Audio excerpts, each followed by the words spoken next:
ত্রিপুরা শিশু অধিকার সুরক্ষা কমিশনের উদ্যোগে মঙ্গলবার এক সংক্ষিপ্ত অনুষ্ঠানের মাধ্যমে বাল্যবিবাহ মুক্ত ভারত বিষয়ক বিশেষ সচেতনতামূলক প্রচার অভিযানের শুভ সূচনা করা হয়। অনুষ্ঠানে বিশেষ অতিথি হিসেবে উপস্থিত ছিলেন ত্রিপুরা মহিলা কমিশনের চেয়ারপারসন ঝর্ণা দেববর্মা।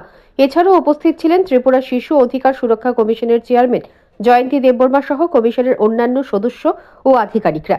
অনুষ্ঠানের সূচনায় সবুজ পতাকা নেড়ে একটি প্রচার গাড়ির যাত্রা শুরু করা হয়।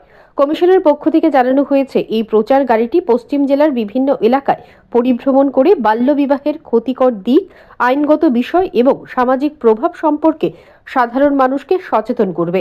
আগামী 8ই মার্চ পর্যন্ত জেলার বিভিন্ন এলাকায় এই প্রচার গাড়িটি ভ্রমণ করবে বলে এদিন জানানো হয়। কমিশনের চেয়ারপারসন জানান, বাল্যবিবাহ প্রতিরোধে প্রশাসনিক উদ্যোগের পাশাপাশি সমাজের সর্বস্তরের মানুষের সহযোগিতা অত্যন্ত জরুরি। এই প্রচার অভিযান সেই সচেতনতা গড়ে তোলার লক্ষ্যেই গ্রহণ করা হয়েছে। এর পাশাপাশি পথনাটিকাও অনুষ্ঠিত হবে।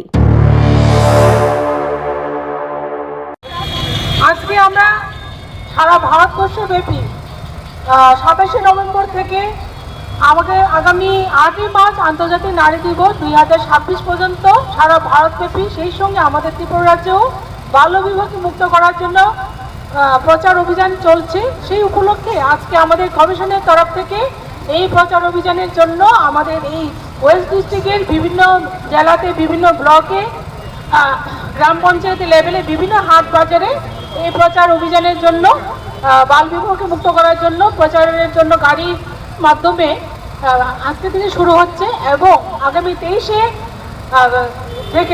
মার্চ থেকে এবং 23শে ফেব্রুয়ারি থেকে বিভিন্ন জায়গাতে পথনাটক প্রদর্শিত হবে। শিশুদের অধিকার এবং বাল্যবিবাহ বিষয়ক বিভিন্ন পথনাটিকা প্রদর্শিত হবে।